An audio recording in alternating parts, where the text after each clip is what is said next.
చిన్నగా ఉన్నప్పుడు మా తాత చెప్తుండే సుద్దాల హనుమంతన్న గురించి రజాకార్లతోని ఎట్లా కొట్లాడింది, మంచి మంచి పాటలు కైగట్టి ఉద్యమాన్ని ఎట్లా నడిపించింది. ఇక ఆయన రాగం ఎత్తుకున్నాడంటే జనం ఆడికెళ్ళి కదిలేటోలే గారట. హనుమంతన్న పాటలిని చాలా మంది దళాలలో కలిసిండట అప్పట్లా.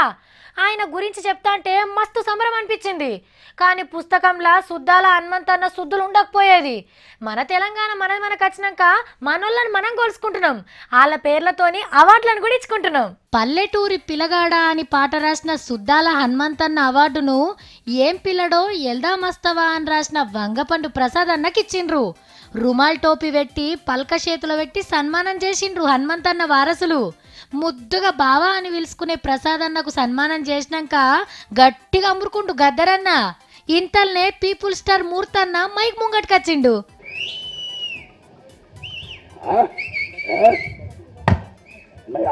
అది పులి ఫుల్ జోష్లున్నది అన్న. ఇక పాట అందుకోయే.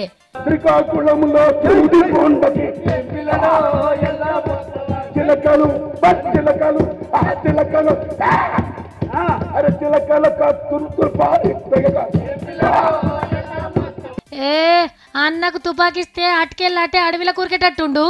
మూర్తన్న డాన్స్ అంటే డాన్స్ ఎప్పో, ఇంకెవ్వరు చేయలేరు ఇట్లా.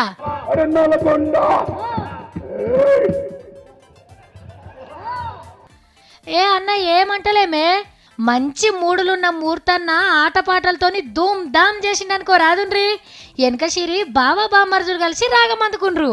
నువ్వు తారు పొయ్యకుండా అడు కారు నడపలేడు, జబురోడు హంబనాయ తప్పు కారు ఉనికి చల్తి. నువ్వు తలుపు చెయ్యకుండా తాళాలు తెప్పలేడు, జబు చావి అంబనాయ జోడి ఉనికి పుల్తి.